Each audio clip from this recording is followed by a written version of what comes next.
오늘 말씀은 시편이면 시편 139편 1절로 4절 그리고 13절로 14절 그렇게 끊어져 있지만 시편 139편 말씀입니다. 우리 한 절씩 번갈아 읽겠습니다. 1절 여호와여 주께서 나를 살펴보셨으므로 나를 아시나이다. 주께서 내가 앉고 일어섬을 아시고 멀리서도 나의 생각을 밝히 아시오며 3절 나의 모든 길과 내가 눕는 것을 살펴보셨으므로 나의 모든 행위를 익히 아시오니 여호와여 내 혀의 말을 알지 못하시는 것이 하나도 없으시니이다. 13절 주께서 내 내장을 지으시며 나의 모태에서 나를 만드셨나이다. 14절 내가 주께 감사하오면 나를 지으심이 심히 기묘하심이라. 주께서 하시는 일이 기이함을 내 영혼이 잘 아나이다. 아멘. 우리 다 같이 제목 한번 읽겠습니다. 제목 시작. 하나님은 나를 참 소중하다고 말씀하십니다. 하나님께서 참 우리 각자를 향해서 참 너는 소중해, 그죠? 너는 정말 소중해. 나는 너밖에 없어. 이렇게 하나님 말씀하시는 내용이 시편 139편입니다. 시편 전체에서 하나님의 마음을, 나를 향한 하나님의 마음을 가장 잘 담은 시편을 꼽아보면 5손가락 안에 들 정도의 말씀이 시편 139편이죠. 종종 우리가 우리 스스로를 잘 모르고 살아갈 때가 참 많이 있는 것 같습니다. 그래서 성경은 계속해서 내가 누구인가를 알려주죠. 내가 잘 모르니까 너는 이런 사람이야. 하나님과의 관계에서 특별히 너는 나의 최고, 둘도 없는 소중한 사람이야. 이렇게 계속해서 우리한테 알려주는데 우리가 그걸 정확하게 잘 모르니까, 내가 나의 정체성에 대해서 정확하게 알면 내가 나를 함부로 대하지 않을 텐데, 내가 나를 함부로 대하니까 다른 사람도 나를 함부로 대하는 경우가 굉장히 많죠. 다른 사람이 나를 함부로 대해도 별 대수롭지 않게 나는 그런 사람이니까 그런 대우를 받아도 싸다, 이렇게 생각할 정도로 나에 대해서 관심이 생각보다 없는 그런 삶을 우리가 살아갈 때가 참으로 많습니다. 우리는 전부가 다 하나님과의 관계에서 뭐라고 그래요? 단독자라고 그래요. 단독자. 1대1 단독자라는 말을 키에로 케고르가 썼다고 말하던데, 단독자란 말이 하나님과 나와 홀로 마주선 그런 사람, 하나님과 나와 1대1 관계다, 이렇게 말할 때 우리는 단독자라고 그러는데, 우리가 근본적으로 하나님께서 우리를 어떻게 바라보시는가, 그걸 통해서 우리가 누구인가, 내가 누구인가를 정확하게 알 수 있다는 거죠. 시편 139편 말씀을 보면 전지전능, 전지하신 하나님, 모든 것을 하시는 하나님, 또 무소부재하신 하나님, 전능하신 하나님, 창조주 그 하나님이 나를 어떻게 보시는지 아주 잘 표현해 놓고 있기 때문에 이런 하나님을 통해서, 이런 하나님이 나를 보는 시각을 통해서 우리가 다시금 힘을 얻고, 내가 이런 사람이구나. 아주 우리 백조가 오리들 사이에 있을 때 그렇게 미움을 받고 자기도 오리 새끼인 줄 알았는데 실제로 보니까 백조였죠. 우리의 자신을 깨닫는 그런 시간이 되시기를 주님의 이름으로 축원합니다. 하나님의 여러 별칭이 있지만 우리가 특별히 눈여겨봐야 될 별칭 중에 하나가, 하나님은 어떤 하나님? 질투하시는 하나님이다, 이렇게 말하죠. 질투하시는 하나님. 질투하시는 하나님이 성경에 처음 등장하는 부분이, 질투하시는 하나님을 이렇게 찾아보면 한 19절 남짓되는데, 처음 등장하는 하나님이 그 질투하시는 하나님이 십계명에 나오죠. 십계명 20장 5절 말씀이죠. 출애굽기 20장 5절 말씀입니다. 십계명을 처음 설명하는 구절이라. 우리가 질투하시는 하나님은 뭐죠? 우상 숭배를 하지 말라, 그 이야기죠. 질투란 말은 하나님 말고 하나님 자리에 다른 그 어떤 것도 올려놓지 마라. 나 그거 정말 싫다. 우상 숭배하지 말라. 첫 번째 나오는 계명이잖아요. 그걸 설명해 주는 구절이 20장 출애굽기 20장 5절이고 성경 전체에서 제일 처음 나오는 질투하시는 하나님 내용이죠. 다 같이 시작. 그것들에게 절하지 말며 그것들을 섬기지 말라. 나 내 하나님 여호와는 질투하는 하나님인즉 나를 미워하는 자의 죄를 갚되 아버지로부터 아들에게로 3, 4대까지 이르게 하거니와. 여기서 핵심은 뭐죠? 우상을 숭배하지 말라는 거야. 그걸 너무너무 싫어한다는 거야. 너무 내 용서할 수 없다는 거야. 우상 숭배하지 마라.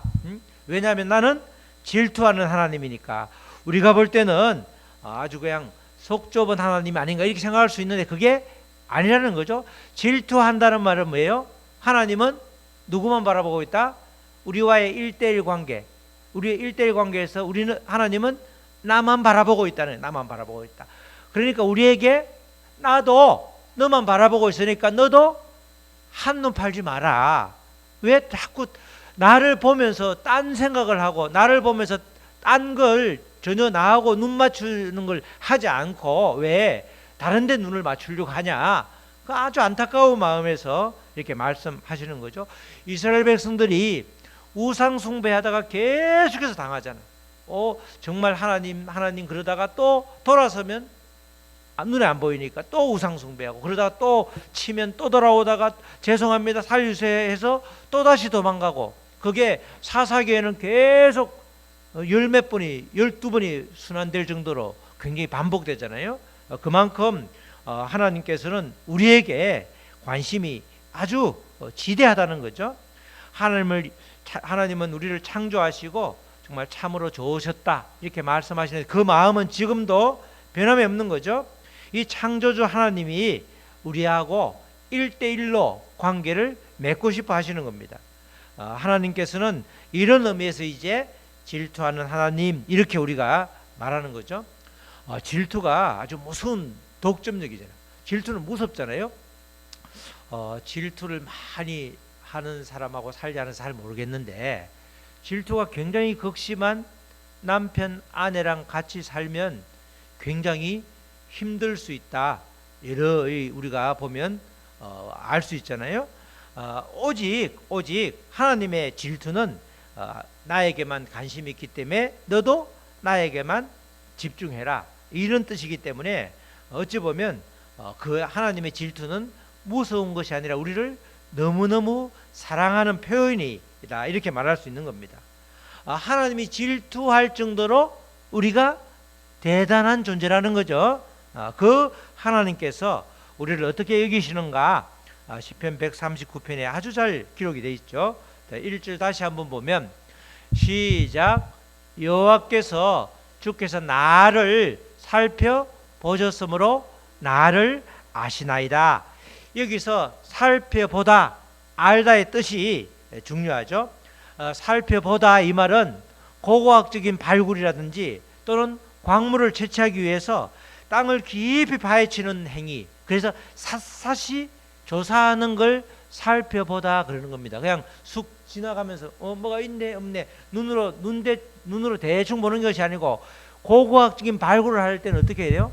하나하나 파면서 보니까 붓으로 살살 뭐가 물건이 보이면 붓으로 살살 이렇게 하더만 그거 1시간 2시간 어떨 때는 몇 시간 왜냐하면 수백 년 수천 년 땅에 묻혀있던 걸 캐내야 되니까 공기랑 마찰되면 안 되니까 조심조심해서 그렇게 하잖아요. 그렇게 살펴보는 것 샅샅이 조사하고 깊이 파보는 것 그걸 살펴보다 이 원어에서는 그렇게 말하는 겁니다. 그래서 하나님께서는 나를 관찰하실 때도 겉모습만 보고 어이 지저분하네 잘생겼네 몸이 가느네 이렇게 보는 것이 아니고 우리의 마음 깊은 속까지도 아주 세밀하게 관심을 가지고 본다는 거예요. 정말 내가 그렇게 사랑하는 너가 마음속 깊이 참 어려움이 있구나. 너가 받은 상처로 인해서 너가 헤어나지 못하고 있구나. 그죠? 이렇게 우리의 속 깊은 것까지 아주 면밀하고 세밀하게 보시는 분이 누구라고요? 여호와 하나님이시라는 거예요. 나와 1대1 관계에서. 그리고 알다는 말은 우리가 많이 들었죠? 야다라는 말인데 아주 친밀한 아주 경험적이고 인격적인 관계를 통해서 아는 거야. 부부가 살면서 아주 깊게 아는 것, 그죠?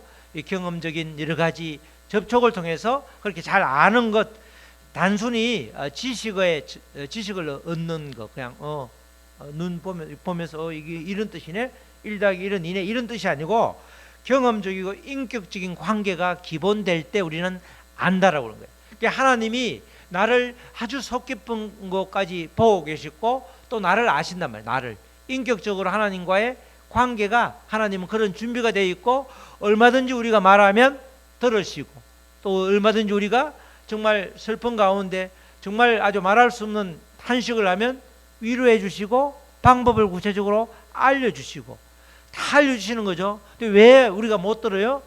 영적인 귀가 막혀 있고 영적인 눈이 감겨져 있고 감각이 다 닫혀 있으니까 도대체 하나님은 계신가 혼자서 그냥 계속 그러고 있는 게 우리 믿음 생활하는 경우가, 그렇게 하는 경우가 많다는 거죠. 하나님은 답을 알려주시고, 왜냐하면 완전한 분이기 때문에, 나를 완전하게 하시기 때문에, 나를 부분적으로 대부분 사람들은 알지만 하나님은 나를 완전하게 알기 때문에 나의 모든 것을 다 필요를 채워주시고 또 나에게 말씀해 주시는데, 우리가 영적으로 다 닫혀 있으니까 도대체 하나님은 계신가, 이렇게 여전히 그렇게 힘든 신앙생활을 할 때가 아주 많다는 겁니다. 시편 이어서 139편 2절 3절도 하나님께서 나를 향한 관심이 어떠한지를 알려주는 거죠. 1, 2, 3, 4절 계속 통해서 밑에 깔려 있는 것은 너는 소중해. 너는 소중해. 너는 나에게 정말 소중해. 그 이야기를 해주기 위해서 얼마나 자세히 알고 있는지를 알려주는 거죠. 2절, 주께서 내가 안고 일어섬을 아시고, 그죠? 내가 안고 일어서고 나의 모든 일거수일투족을 다 보고 계시고 알고 계시는 거죠. 아주 소소한 것까지 세밀하게 알고 계신다는 거죠. 멀리서도 나의 생각을 밝히 아시오며 나의 모든 길과 내가 눕는 것을 살펴보셨으므로 나의 모든 행위를 익히 아신다, 이렇게 말하죠. 이렇게 시편은 다윗의 시이기 때문에 다윗을 통해서 이런 고백을 하고 있는 것은 우리가 이런 고백, 또 우리를 향한 주님의 마음도 동일하다는 거죠. 여기서 다윗은 하나님께서 자기 안고 일어서 모든 길과 눕는 것을 다 아신다고 고백하면서 그렇게 본인과 다윗과 하나님과의 인격적인 관계가 아주 자세하고 소소하고 세밀하게 관계가 이어지고 있다, 맺어지고 있다, 이렇게 말하고 있는 거죠. 하나님은 공적으로 활동하는 길이란 말은 모든 길이란 말은 공적인 걸 말하고, 내가 눕는 것은 지극히 사적인 걸 말하죠. 공적인 것, 사적인 것 전부 다 세밀하게 살펴보시는 분이 바로 하나님이다. 하나님은 치밀한 감시자가 아니라 늘 사랑으로 살펴주시는 따뜻한 분이심을 말하는 겁니다. 그냥 우리가 CCTV라든지 여러 군데 이렇게 감시자가 많으면 굉장히 불편하잖아요. 굉장히 누가 나를 보고 있는 것에도 내 모든 걸 안다, 누가 그러면 굉장히 마음이 불편하잖아요. 그런데 하나님은 그런 우리에게 불편을 주려고 감시하는 것이 아니라 행여 어떤 일이 있을까봐 아주 그냥 부모가 갓난아기가 기어다니는 갓난아기를 보는 그 따뜻한 마음으로 우리를 살펴보신다는 뜻이죠. 더 놀라운 것은 우리가 2절처럼 나의 생각을 멀리서도 밝히 아신다, 이렇게 말하잖아요. 2절에 내가 안고 일어서는 것뿐만 아니라 멀리서도 나의 생각을 아신다, 이렇게 말씀하고 있는데, 이 생각은 단순한 상상 이런 뜻이 아니라 아주 목적과 의도까지, 동기까지, 숨은 동기까지 다 하신다는 겁니다. 하나님은 내가 결정을 내리기 전에 그 마음의 동기가 어떠한지, 어떤 생각에서 저렇게 행동하는지, 어떤 안에 뿌리가 있어서 저런 마음을 먹고 있는지까지 전부 다 아신다는 거예요. 그렇게 하나님은 다 아시지만 인격적인 분이라 우리가 말 실수도 하도 하나님은 또 덮어주시기도 하고, 인격적인 분이라 우리가 우리의 의지를 다 꺾어버리면 우리는 아무 인간으로서의 아무 값어치가 없을 텐데 우리가 할 수 있도록 그렇게 계속해서 옆에서 북돋아 주시는 거죠. 공부를 가르칠 때 힘든 게 그런 거죠. 우리 그 이훈철 집사가 저한테 공부하다가 뒷꼭지를 많이 맞았어. 옛날에는 왜 이렇게 자꾸 꼭 때리면 찝든지 치지 않고 꽁머리를 때려. 그러니까 공부하기 싫어 안 싫어? 싫단 말이죠. 왜냐하면 뻔한데 나는 이미 알고 있는데 우리 이 집사가 모르는 거야. 왜 이렇게 모르냐 이거지. 모를 수 있지. 지금 생각해 보니까 나하고 똑같지 않은데 답답해가지고 그것도 모르냐고. 그러다가 결국은 형제나 자녀는 가르치다가 중간에 안 배워 이러면서 뛰쳐나가잖아요. 그죠? 자식도 마찬가지고. 근데 하나님은 어떻게 했냐고. 다 아시잖아. 다 완벽하게 아시잖아. 그런데도 불구하고 쏙이 타 들어가도 옆에서 기다리고 있죠. 그죠? 하나님은 우리를 만드시고 완전히 아시는데 하나님이 계세요? 이러면서 그냥 하나님이 하나님의 욕설을 퍼붓든지 아니면 막 속으로 말을 안 해도 하나님을 무시하는 듯한 말을 하면서 때로는 교회 다닌다면서 전혀 하나님과 상관없이 누구한테 점을 보러 다니고 이런 사람도 많이 있다고 하더만. 그럼 하나님 속이 어떻게 했냐고 새카맣게 사들어갈 수 있잖아. 우리는 아무것도 아닌데 왜 그걸 모르냐고 이렇게 윽박지르는데 하나님은 전혀 그러지 않잖아. 하나님께서는 우리의 생각을 다 아심에도 불구하고 전혀 그렇게 기다려주시는 그 하나님이죠. 하나님이 나를 어느 정도까지 아시는가, 그 구절이 이제 4절 말씀이죠. 4절 말씀 우리 다 같이 시작. 여호와여 내 혀의 말을 알지 못하는 것이 하나도 없나이다.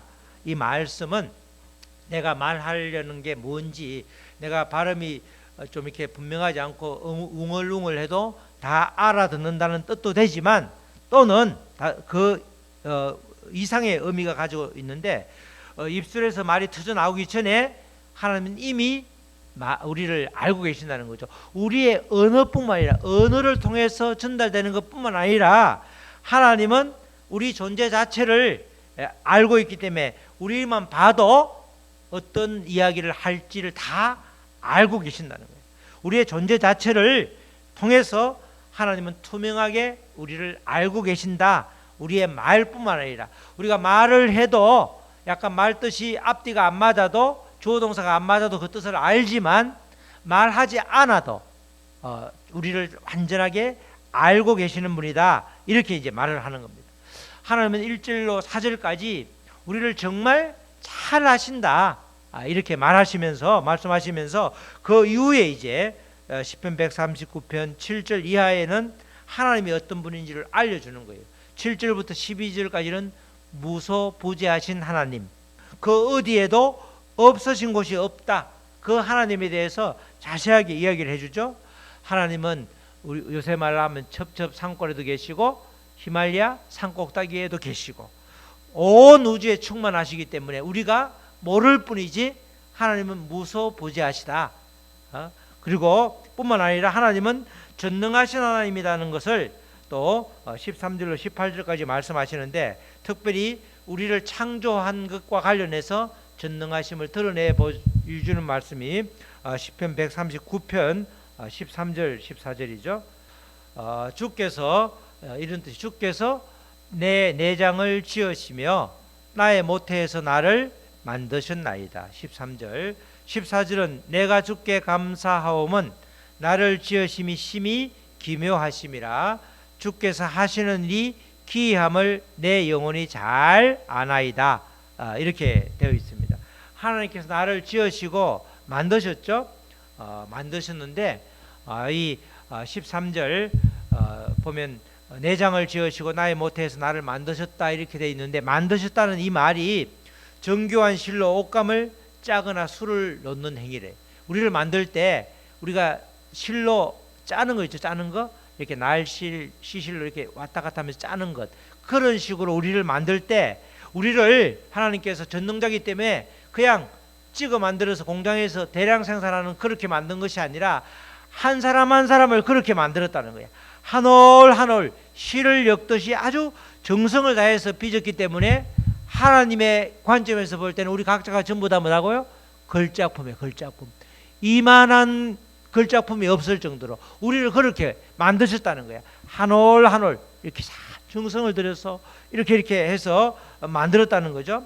하나님의 전능함은 보이지 않는 어머니의 태 안에서 세포 하나하나를 설계하고 결합함으로써 지금 우리가 이 자리에 있게 되었다는 겁니다. 우리가 태어난 것 모태에서부터 하나님께서는 이미 작업을 하셔가지고 그 이전부터 작업을 하셔서 우리를 이 모습, 이 모양으로, 이 모습대로 우리를 창조하셨다는 거예요. 이게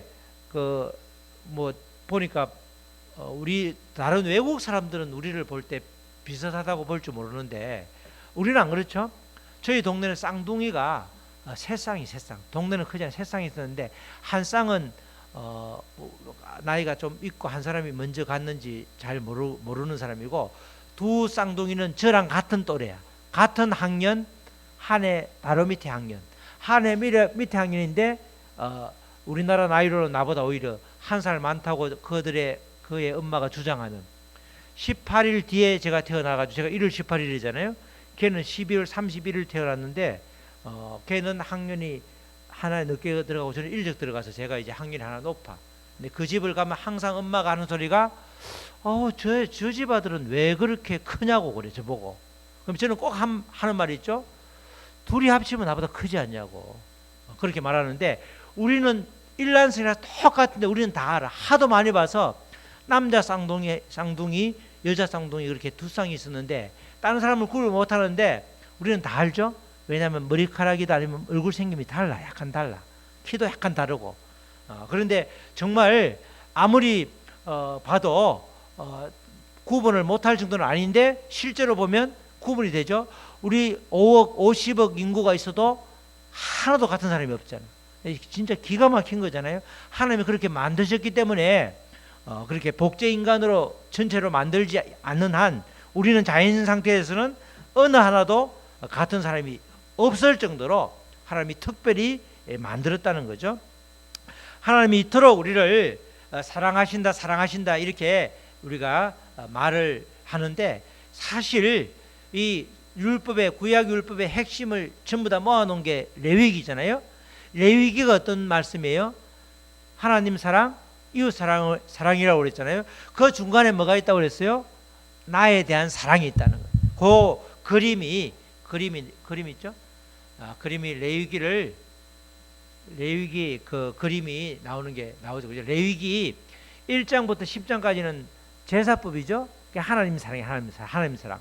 17장부터 27장까지는 이걸 성결법이라고 그러죠. 이웃에게 피해를 주면 우리로 말하면 일책시비법. 옛날에 우리 고조선 때는 12배를 물어주고 이러는데 갑자기 고의가 아니고 고의로 동물을 죽이면 어떻게 물어주고 내가 실수해서 어떻게 누굴 죽이면 얼마 정도 물어주고 그 방법이 그 양이 다 다르잖아요. 그게 이웃 사랑이고 그래서 예수님께서 서기관이 율법을 핵심적으로 말하면 뭐예요? 이러니까 하나님 사랑, 이웃 사랑이지 말을 하는데 실제로 11장부터 16장까지 딱 레위기 중간에는 뭐예요? 정결법이 있잖아. 우리가 음식을 이런 걸 먹어라 먹지 마라 그러면서 쭉 나오잖아요. 미끌미끌한 비늘이 없는 걸 먹지 말고 하는 게 전부 다 누굴 사랑하는 거예요? 나를 사랑하는 거잖아. 나를. 이 율법의 핵심인 레위기에도 나를 사랑하는 게 한가운데 박혀 있잖아. 그러니까 이 하나님이 말로만 사랑하는 것이 아니라 율법에서도 실제로 나를 사랑하고 있다는 것을 율법으로 우리에게 알려주고 있잖아요. 그러니까 하나님께서 나를 사랑한다는 말이 수없는 곳에 나오는 그 말이 지나가는 말이 아니라 나 들으라고 좋은 그런 듣기 좋은 소리가 아니고 실제로 그렇다는 거죠. 우리 대표적으로 이사야서 43장 4절 말씀도 이런 말씀이잖아요. 이사야서 43장 4절 말씀에 보면 시작.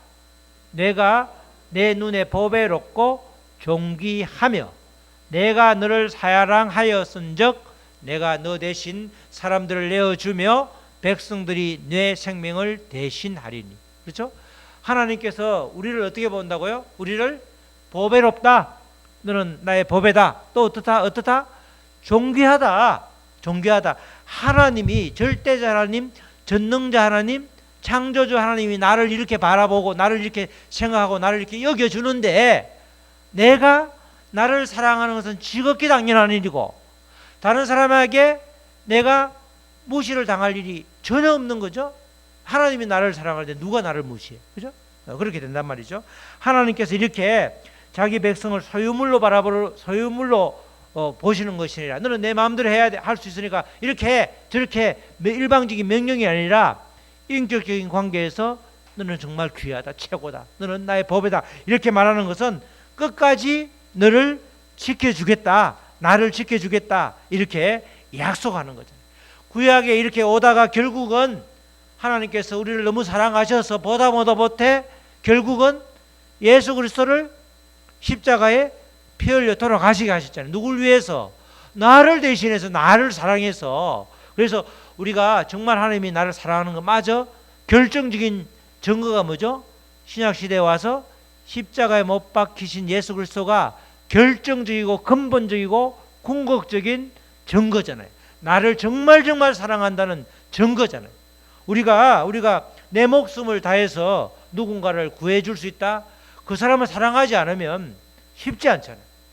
그만큼 하나님께서는 우리를 정말 사랑하시는 게 말씀을 통해서 실제로 예수님을 십자가에 못 박히는 그 행동을 통해서 또 수많은 여러 가지 율법을 통해서 성경 전체에 정말 나는 나의 특별한 존재다는 걸 계속해서 강조하고 우리가 나를 사랑해, 내가 나를 사랑하는 것이 회복되면 굉장히 많은 상처에서 우리가 이게 노임을 받게 되잖아요.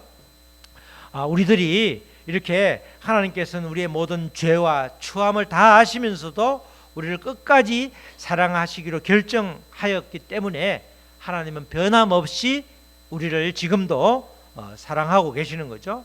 우리가 다만 영적인 귀가 눈이 열릴 수 있도록 열리게 해달라고 늘 기도해야 되고 영적인 감각이 닫혀있지 않도록 깨어서 모든 주님의 음성을 들을 수 있도록 우리가 그렇게 깨어 있으면 하나님의 그 사랑을 끊임없는 사랑 정말 귀에 딱지가 않도록 너는 내 보배야, 진짜 너는 걸작품이야, 너는 나의 아주 존귀한 자야, 나는 네가 참으로 소중해, 그 말씀이 그 음성이 매일매일 들릴 수 있다는 겁니다. 정말 최근에 한번 기도의 자리에 앉아 있었는데 정말 시편을 보다가 쭉 보다가 139편을 보면서 그냥 눈물이 나더라고.